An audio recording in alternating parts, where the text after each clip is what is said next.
Shalom saudara-saudara yang dikasihi oleh Tuhan. Orang percaya adalah duta Kristus bagi dunia ini. Saudara, itulah yang menjadi amanat agung Kristus bagi kita. Sudahkah kita melihat itu sebagai sebuah kasih karunia bagi kita? Salam jumpa dalam program Tuhan adalah Gembalaku. Saudara, apakah yang ada di benak saudara ketika mendengar kata misi?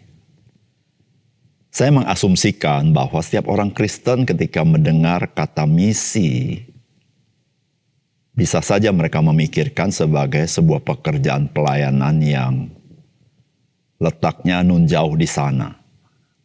Namun berapa banyak orang Kristen mengerti misi itu adalah segenap hidup orang percaya. Berapa banyak orang Kristen menyadari bahwa pekerjaan misi merupakan panggilan Kristus bagi setiap orang percaya. Bukan berarti bahwa Kristus itu bergantung kepada kita, melainkan Kristus hendak bekerja melalui kita. Saudara, ketika kita mengerti misi adalah seluruh kehidupan kita, maka kita juga harus belajar menelisik setiap aspek hidup kita. Apakah sudah ada di jalur misi Allah bagi dunia ini? Mari kita membaca 1 Timotius pasal 2 ayat 1 sampai dengan 7. Pertama-tama aku menasihatkan, naikkanlah permohonan, doa syafaat dan ucapan syukur untuk semua orang, untuk raja-raja dan untuk semua pembesar, agar kita dapat hidup tenang dan tentram dalam segala kesalehan dan kehormatan. Itulah yang baik dan yang berkenan kepada Allah, Juru Selamat kita, yang menghendaki supaya semua orang diselamatkan dan memperoleh pengetahuan akan kebenaran. Karena Allah itu Esa, dan Esa pula Dia yang menjadi pengantara antara Allah dan manusia, yaitu manusia Kristus Yesus, yang telah menyerahkan dirinya sebagai tebusan bagi semua manusia. Itu kesaksian pada waktu yang ditentukan. Untuk kesaksian itulah aku telah ditetapkan sebagai pemberita dan rasul, yang kukatakan ini benar, aku tidak berdusta, dan sebagai pengajar orang-orang bukan Yahudi dalam iman dan kebenaran. Saudara yang dikasihi oleh Tuhan, berdoa merupakan kehidupan yang normal bagi orang-orang percaya. Namun kita perlu introspeksi berapa banyak waktu kita sediakan untuk berdoa. Dan juga kita harus mengevaluasi apa sih yang seringkali kita doakan, baik dalam doa pribadi kita ataupun doa di dalam gereja kita. Saudara, bagian firman Tuhan ini mengajarkan kita untuk berdoa dan juga apa yang kita doakan. Saudara, apakah pesan firman Tuhan bagi kita? Yang pertama, doa orang percaya bukan hanya untuk orang-orang percaya saja, melainkan juga untuk semua orang, termasuk untuk pemerintah.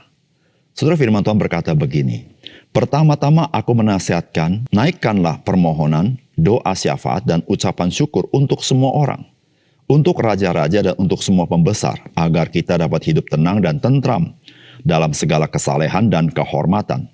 Itulah yang baik dan yang berkenan kepada Allah Juru Selamat kita, yang menghendaki supaya semua orang diselamatkan dan memperoleh pengetahuan akan kebenaran. Saudara, dalam bagian ini kita melihat korelasi yang kuat antara doa dan situasi kondisi yang terjadi di dunia ini, atau di negara kita, atau di kota kita.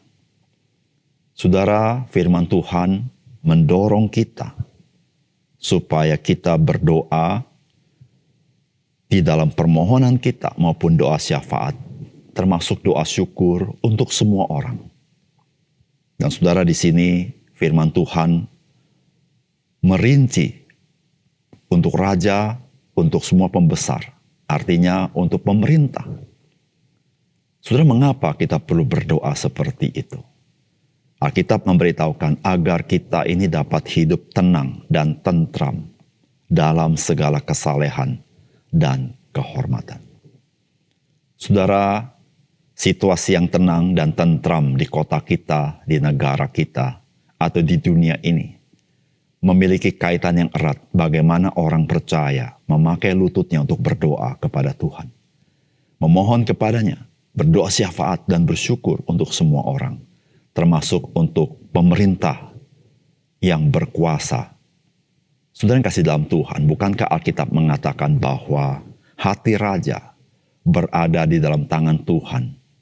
Saudara, itu artinya apa, saudara?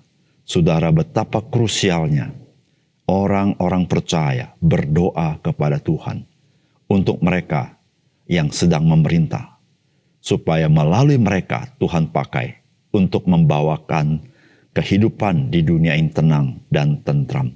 Sehingga saudara, orang-orang percaya boleh beribadah kepada Tuhan.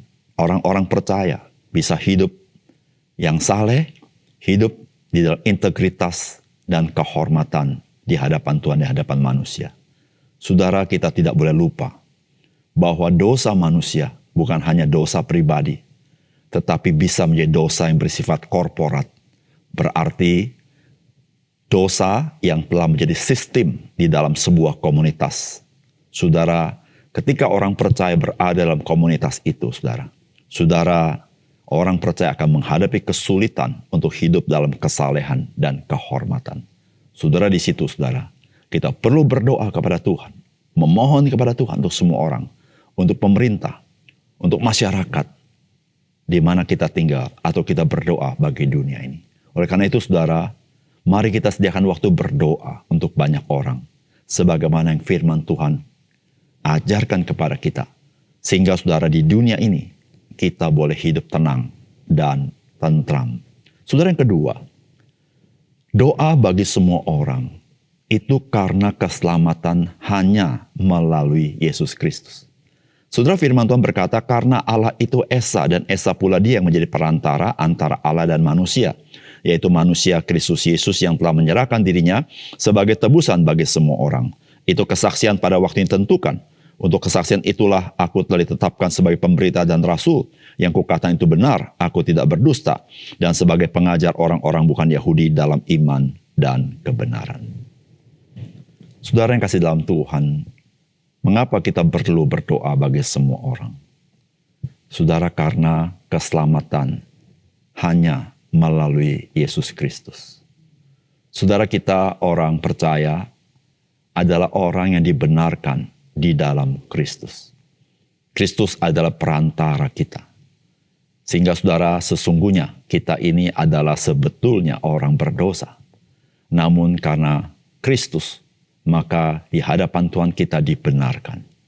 Saudara, di situlah saudara-saudara, Alkitab mengatakan Allah itu Esa, maka pengantaranya juga Esa. Hanya satu-satu pengantara, yaitu Yesus Kristus. Tidak ada yang lain, saudara. Saudara, tidak seperti jalan menuju Roma, ada banyak jalan. Tetapi saudara, jalan ke arah surga cuma satu jalan. Dan Yesus berkata, akulah jalan dan kebenaran hidup.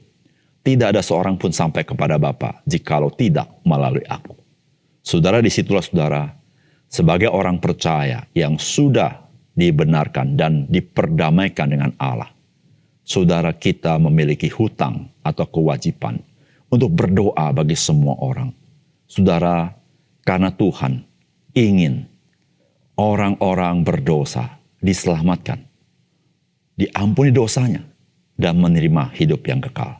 Saudara yang dikasih oleh Tuhan, marilah kita melihat doa. Doa orang percaya itu merupakan hak istimewa. Sehingga kita boleh menghampiri Tuhan dan Ia mendengar doa kita. Bukan karena kebenaran kita, tapi karena kebenaran Kristus yang dilekatkan kepada kita. Sehingga kita bisa datang kepada Tuhan. Saudara, mari kita berdoa bagi banyak orang. Banyak orang membutuhkan kasih Allah. Dan saudara, banyak orang membutuhkan hidup yang tenang dan hidup yang tentram. Saudara, doa dan situasi masyarakat memiliki korelasi yang sangat kuat. Mari kita berdoa.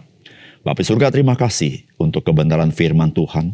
Biarlah kami sebagai orang percaya juga berdoa bukan saja bagi gereja, bagi orang percaya, tapi kami berdoa bagi masyarakat, bagi dunia ini, bagi pemerintah kami. Kami serahkan diri kami kepada Tuhan.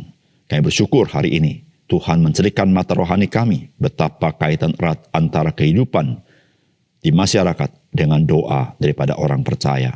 Terima kasih Tuhan, dalam nama Tuhan Yesus kami berdoa. Amin.